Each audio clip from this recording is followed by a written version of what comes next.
Good morning students. आज आप लोग ध्यान दीजिए, क्लास 11th मैथ का चैप्टर 1 समुच्चय सेट के बारे में हम लोग अध्ययन करते हैं। इसके पहले आप लोगों का तीसरा चैप्टर त्रिकोणमितीय फलक ट्रिग्नोमेट्री फंक्शन ये पूर्ण रूप से समाप्त हो चुका है। अब आते ही यूनिट फर्स्ट में तीसरा चैप्टर समाप्त हो चुका है। ये पहला चैप्टर आप लोगों का सेट है। तो सेट में ध्यान इसके अगर इंट्रोडक्शन के बारे में हम जानना चाहें तो इंट्रोडक्शन में क्या होगा, इसका समुच्चय का सूत्रपात जो है जर्मन गणितज्ञ जॉर्ज कैंटर ने 19वीं शताब्दी में किया। कब किया था? जॉर्ज कैंटर ने 19वीं शताब्दी में किया था। किस गणितज्ञ ने किया था? जर्मन गणितज्ञ जॉर्ज कैंटर, 19वीं शताब्दी।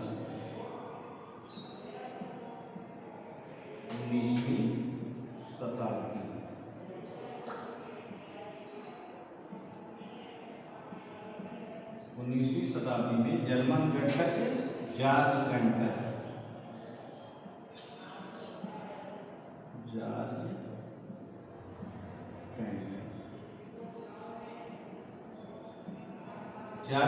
ने किया। तो इन्होंने और इसका उपयोग सबसे महत्वपूर्ण बात है, इसका उपयोग हमारा दैनिक जीवन में कहाँ कहाँ आता है। जैसे आगे आपका रिलेशन एंड फंक्शन चैप्टर है, रिलेशन में भी फंक्शन में भी ये सेट का प्रयोग किया गया है। और एक चैप्टर आपका प्रायिकता प्रोबेबिलिटी है, वहाँ पर भी सेट का प्रयोग किया गया। बहुत सारा प्रयोग इसका ज्यामिति में ज्योमेट्री में भी प्रयोग किया गया है। तो ये बहुत ही इम्पॉर्टेंट चैप्टर है, ध्यान दीजिएगा। तो अब आते हैं हम सेट क्या होता है। सेट समुच्चय होता क्या है? समुच्चय को हम पूलक भी बोलते हैं। क्या बोलते हैं? पूलक। समुच्चय अथवा इसी को पूलक बोला जाता है। हिंदी में क्या कहते हैं? पूलक।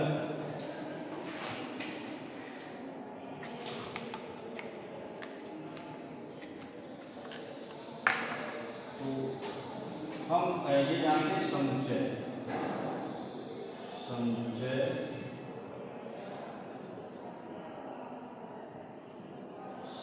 अथवा इसे पूलक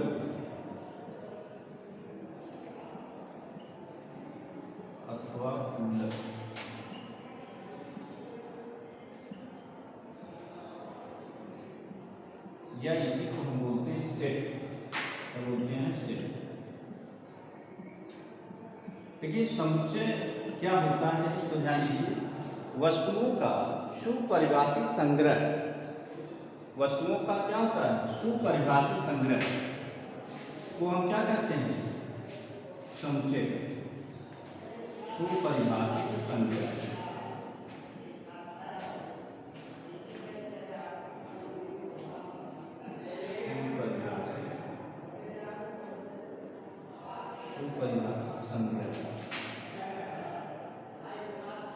क्या होता है?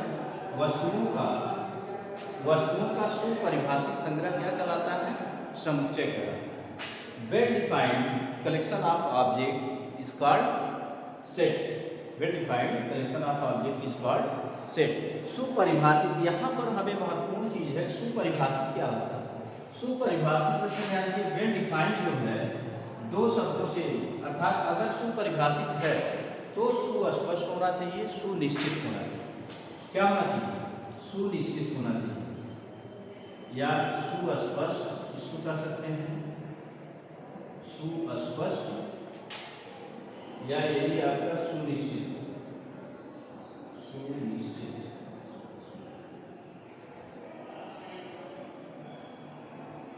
क्या होगा? सुस्पष्ट या सुपरिभाषित का क्या होगा? ऐसा वस्तुओं का संग्रह जो क्या होगा? सुपरिभाषित मतलब सुस्पष्ट हो और सुनिश्चित। क्या हो? सुनिश्चित हो। जैसे आप लोग ध्यान दीजिए, ये कहा जाए कक्षा 11 के सभी बच्चों का संग्रह, ध्यान दीजिए क्लास 11 के सभी बच्चों का संग्रह क्या होगा? वो समुच्चय होगा। क्यों समुच्चय होगा? क्योंकि इसमें ये कहा वो निश्चित है। कौन से बच्चे होंगे उसमें? क्लास 11 के सभी स्टूडेंट, सभी बच्चों का संग्रह क्या होगा, एक समुच्चय होगा, क्योंकि वह सुस्पष्ट भी है, सुनिश्चित है। 11 में जो भी बच्चे हैं, जितनी भी संख्या है, वो सभी बच्चों का जो संग्रह होगा वह सुस्पष्ट भी है और सुनिश्चित भी है। इसलिए यह क्या होगा, कक्षा 11 के सभी बच्चों का संग्रह क्या होगा, एक समुच्चय या पूलक होगा। अब जैसे सुस्पष्ट या सुनिश्चित नहीं है, अगर ये कहा जाए कक्षा 11 के मेधावी छात्रों का संग्रह, यानी कक्षा 11 के मेधावी छात्रों का संग्रह। अब यहाँ पर ध्यान दें, मेधावी शब्द जो है वह ही परिभाषित नहीं है।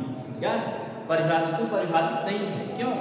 क्योंकि हम किस बच्चे को सुपरिभाषित माने, मतलब किस बच्चे को हम मेधावी माने और कौन सा मेधावी नहीं है, तो उसमें ये क्या मेधावी ही आपका सुपरिभाषित नहीं है, अर्थात सुस्पष्ट सुनिश्चित नहीं है, जब तक उसमें ये ना कहा जाए कक्षा 11 में कोई परीक्षा ली जाए तो उसमें कहा जाए 90% के ऊपर अंक पाने वाले बच्चों का संग्रह, ये क्या होगा, सुपरिभाषित होगा।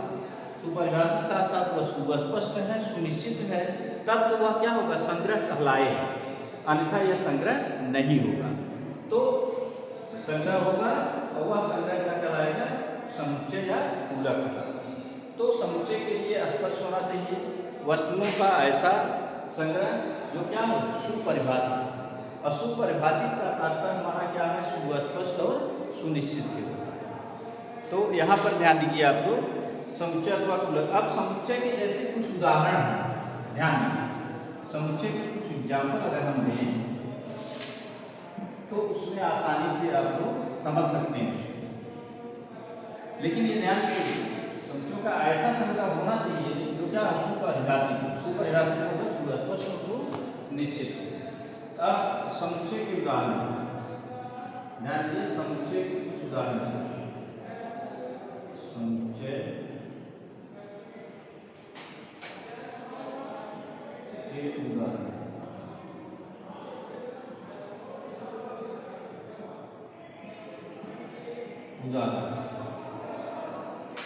जैसे इसमें हम पहला ले लें अंग्रेजी वर्णमाला के स्वरों का संग्रह, यानी अंग्रेजी वर्णमाला के स्वरों का संग्रह, अंग्रेजी वर्णमाला के स्वरों का संग्रह।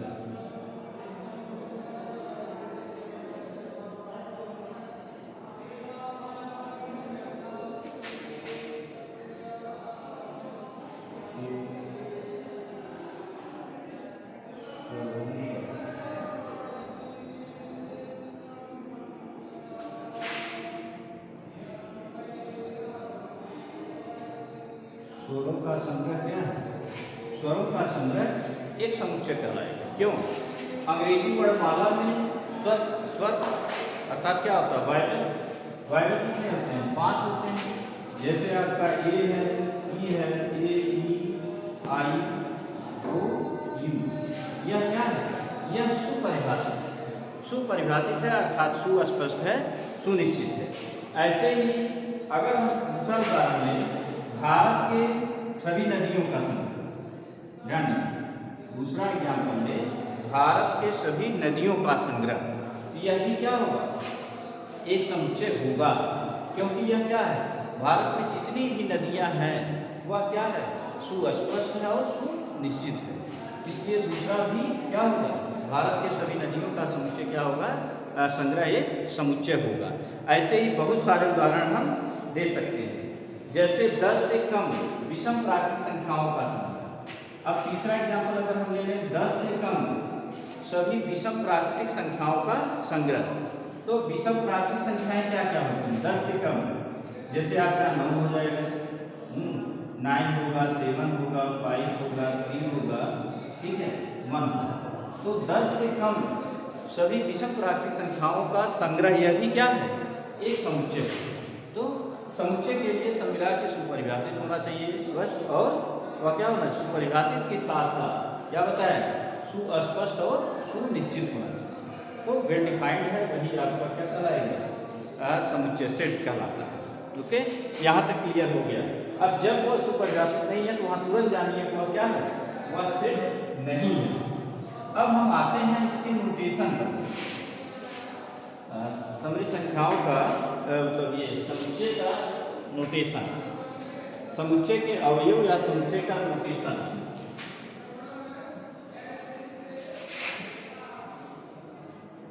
समुच्चय के अवयव,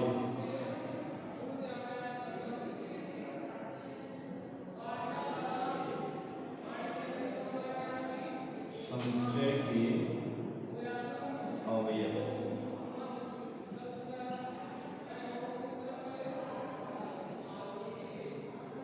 एलिमेंट ऑफ सेट,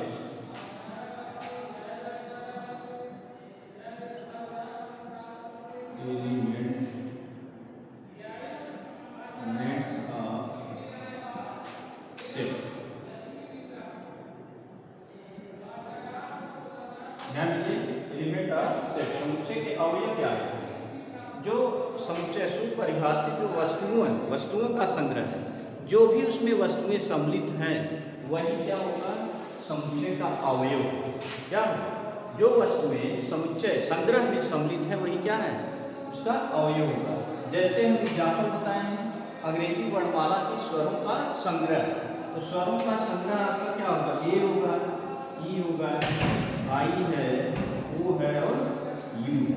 ध्यान, ये सभी क्या है, यही इसका अवयव एलिमेंट कहलाता है।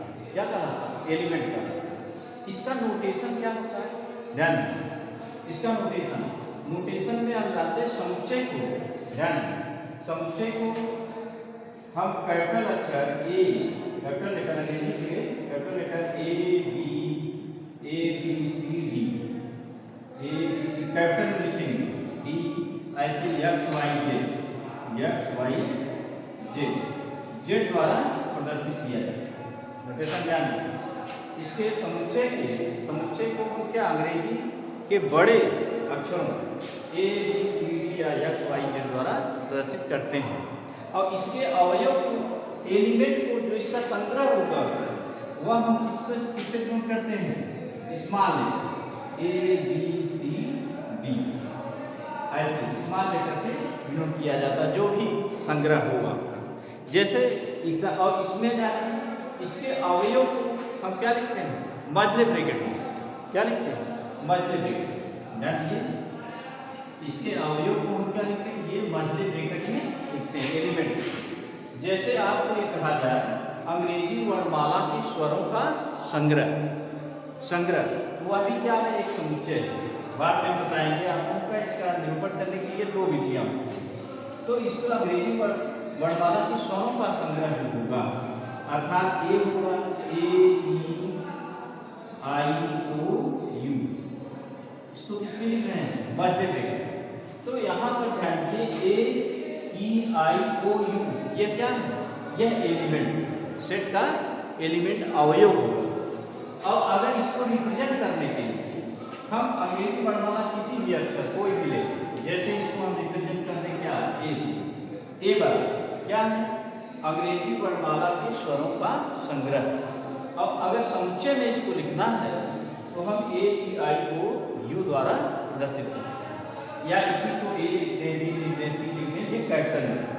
या आपको ये कहा जाए, मान के बी, सपोज कर लीजिए बी ले लें, 10 से छोटी विषम प्राकृतिक संख्याओं का संग्रह, 10 से छोटी विषम प्राकृतिक संख्याओं का संग्रह 1 होगा, 3 होगा, 5 होगा, 7 होगा, विषम की 9 होगा, ऐसा।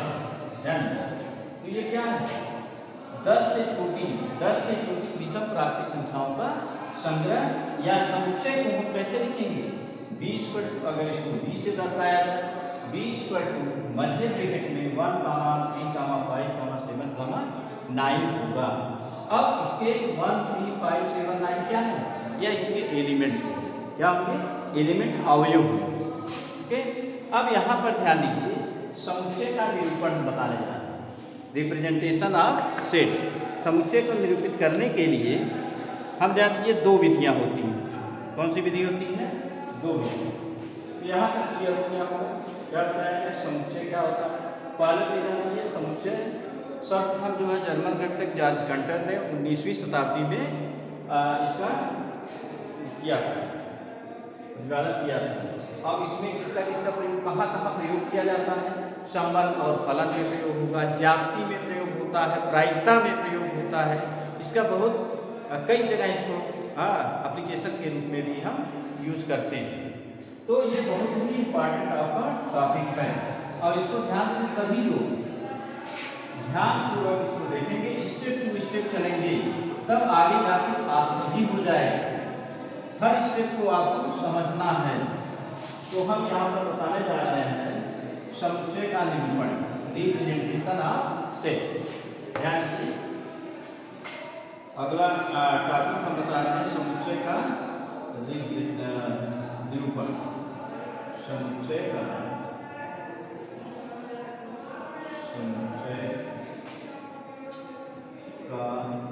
निरूपण।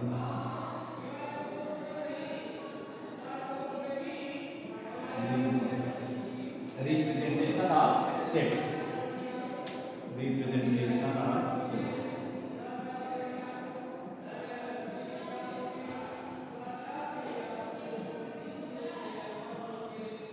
Representation of set.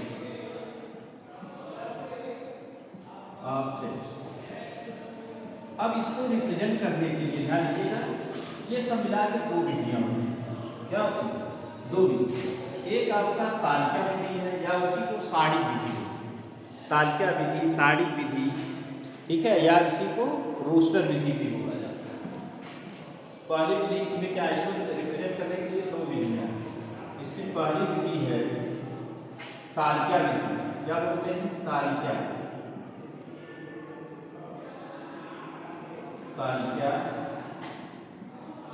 तालिका विधि या इसी को साड़ी विधि या अथवा साड़ी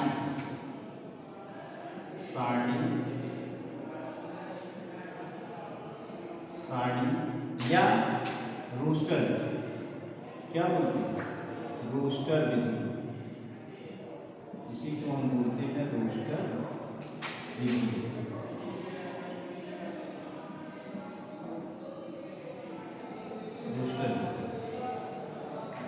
या इसी को टेबुलर मेथड। क्या बोलते हैं? Tabular method. अब यहाँ पर आपको ध्यान दीजिए, इसमें समुच्चय को क्या लिखते हैं, अभी जैसे बताए हैं सब, इसमें समुच्चय के अवयव, जैसे आपको समुच्चय को किससे रिपोर्ट किया जाता है, किसी अंग्रेजी वर्णमाला के बड़े अक्षर A, capital A, capital B, capital C, X, Y, Z. तो सपोज कर लें, अगर ए हम ले लें एग्जाम्पल में, ये क्या ले लें, अंग्रेजी वर्णमाला के अक्षरों का संग्रह या समुच्चय। तो इस विधि में, तालिका विधि में ध्यान दीजिए, तालिका विधि में हम क्या करते हैं, अवयव को मझले ब्रैकेट और कामा देखिए, मतलब जैसे ए, ई, आई, ओ, यू, ये क्या है, ये आपका एलिमेंट है। तो तालिका या साड़ी या रोस्टर विधि में हम समुच्चय के अवयव को मझले ब्रैकेट में कामा लगाते हैं। क्या लिखते हैं? कामा लगाते हैं। और इसका सिंपल अंग्रेजी वर्णमाला जैसे ए = ए, ई, आई, ओ, यू द्वारा प्रदर्शित किया जाता है। अब यहाँ पर ध्यान दीजिए, ए, ई, आई, ओ, यू क्या है? एलिमेंट है, अवयव। अगर इसमें कहा जाए क्या ए जो है स्मॉल ए से ए का एलिमेंट है, ध्यान दीजिए कैसे लिखेंगे। अब अगर ये कहा जाए ए बिलोंग टू, अभी जब हम त्रिकोणमिति पढ़ा रहे थे उसमें बिलोंग की बात है, बिलोंग मतलब एलिमेंट। ए बिलोंग टू इसका है कैपिटल ए, इसका एलिमेंट है, ए सिर्फ ए का एलिमेंट। ए क्या है यहाँ पर? समुच्चय को दर्शाता है। क्या दर्शाता है? समुच्चय। क्या ओ इसका एलिमेंट है? ओ बिलोंग टू ए, ओ किसका एलिमेंट है? ए का एलिमेंट है।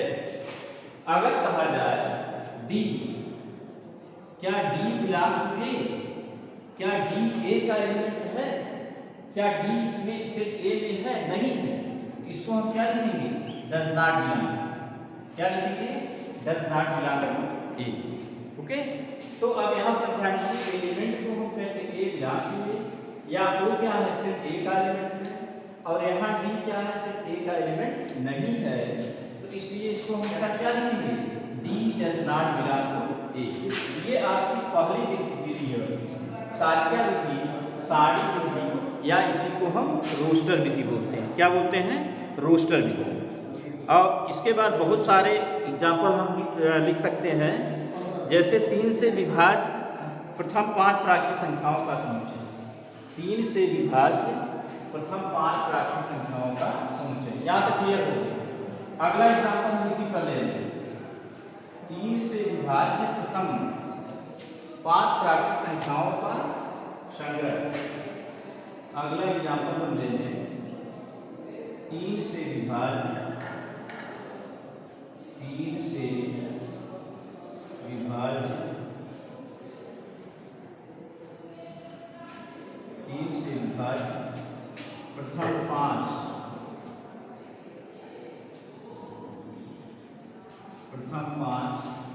प्राकृतिक संख्याओं का संग्रह। प्राकृतिक संख्याओं का संग्रह।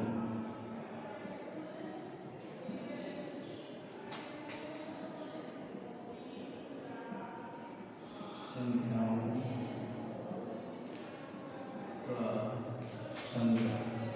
का समुच्चय लिख सकते हैं, क्योंकि ये सुस्पष्ट है, तो समुच्चय आपका हो जाएगा। सपोज करिए इसके किसी एक कैलकुलेटर मान क्या लिखा गया है 3 से विभाज्य प्रथम 5 प्राकृतिक संख्याओं का समुच्चय। तो मान लीजिए इसको हम सेट बी से डिनोट करें, इससे करें बी से। तो 3 से विभाज्य प्रथम 5 प्राकृतिक संख्याओं का समुच्चय।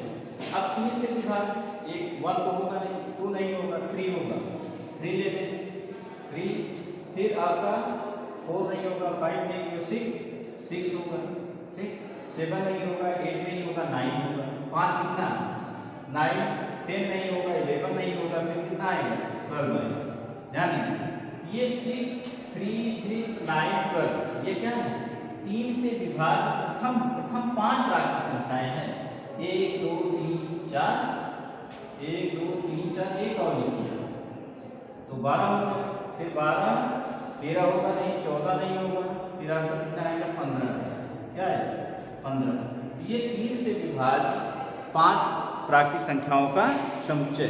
3 से विभाज्य 5 प्राकृतिक संख्याओं का समुच्चय है। अब इसमें कहा जा रहा है 3 क्या सिर्फ बी का एलिमेंट है, 6 3 का एलिमेंट है। अगर ये कहा जा रहा है क्या 7 बिलोंग टू बी, क्या 7 सेट बी का अवयव है, एलिमेंट है? नहीं है। 7 कहाँ है? तो ये डज नॉट बिलोंग, क्या डज नॉट बिलोंग। अगर ये कहा जाए क्या 15 belong to A, set A या सेट बी, क्या लिखा गया बी, क्या 15 सेट बी का अवयव है, क्योंकि 15 समुच्चय बी में है। तो ये आपका हो गया, ऐसे इसको एलिमेंट को लिखा जाता है। दूसरी विधि हमारी है गुण विधि या समुच्चय निर्माण। पहली विधि समुच्चय निर्माण में क्या, पहली विधि क्या है तालिका विधि या साड़ी क्या रोस्टर विधि। अब इसमें हम देखते हैं दूसरी विधि आपकी क्या है गुण विधि या इसी को हम समुच्चय निर्माण विधि बोलते हैं, प्रॉपर्टी मेथड। क्या बोलते हैं? Property method. तो आप लोग बच्चों ध्यान रखिए, दूसरी विधि आपको हम बता रहे हैं, ये दूसरा क्या है, दूसरा गुण विधि या समुच्चय निर्माण। क्या बोलते हैं इसको? गुण विधि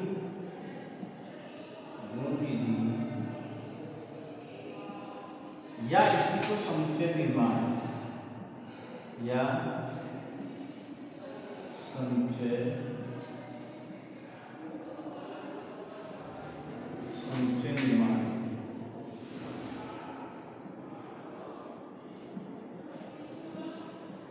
निर्माण। विधि या इसी को प्रॉपर्टी मेथड।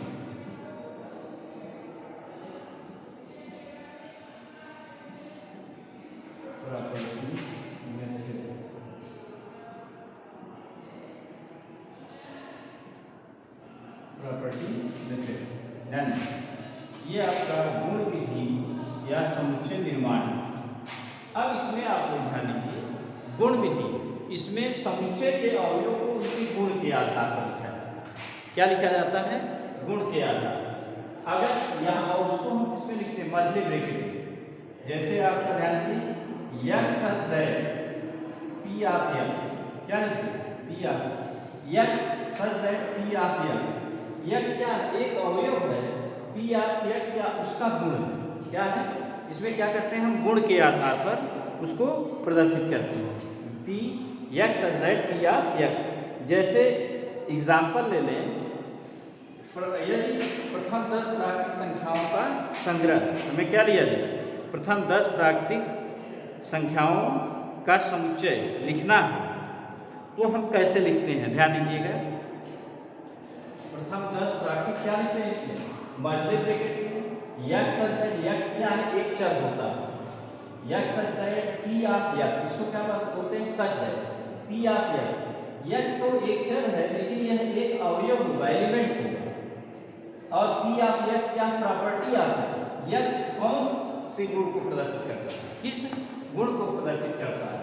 जैसे इसको हम एग्जाम्पल में आपको ध्यान दीजिए, अगर ये लिखा जाए प्रथम 10 प्राकृतिक संख्याओं का समुच्चय, क्या लिखा जाए?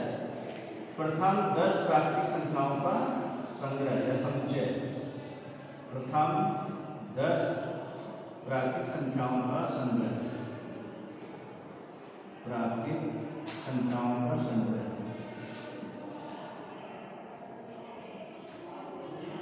संख्याओं का संग्रह या समुच्चय का समुच्चय।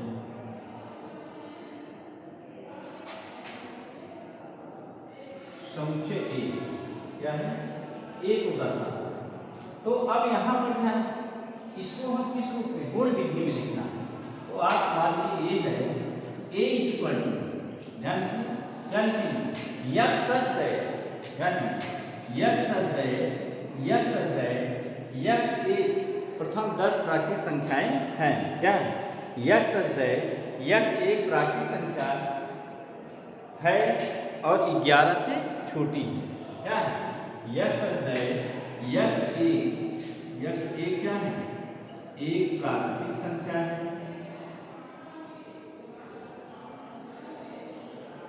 प्राकृतिक संख्या है,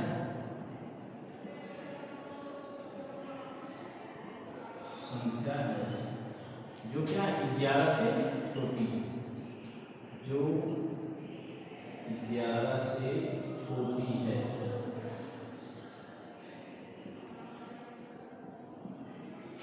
छोटी है। और इसमें इसको हम कैसे लिखते हैं? मध्य में, यक्स सच दैट, यक्स एक प्राकृतिक संख्या है जो क्या है? 11 से छोटी। 11 से छोटी प्राकृतिक संख्याएं क्या होंगी? 1 से लेकर 10 तक। क्या होगी? 1 से लेकर 10। ऐसे यदि भारत के सभी नागरिकों का समुच्चय लिया, अगर मान लीजिए बी लिया जाए, भारत के सभी नागरिकों का समुच्चय, तो यहाँ पर हो जाएगा यक्स सच दैट, यक्स क्या है? भारत का एक नागरिक। क्या होगा? भारत का एक नागरिक। क्या लिखेंगे? यहाँ सभी नागरिक नहीं, भारत का x such that, x Bharat का एक नागरिक। क्या होगा? भारत का एक नागरिक,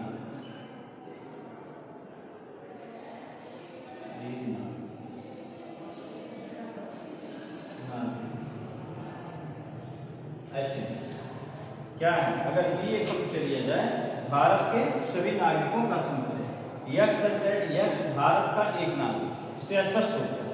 तो अब आप इसमें यहाँ तक हो गया। अब इसके आगे जो है, इस पर कुछ न्यूमेरिकल हम बता देंगे। Okay, thank you.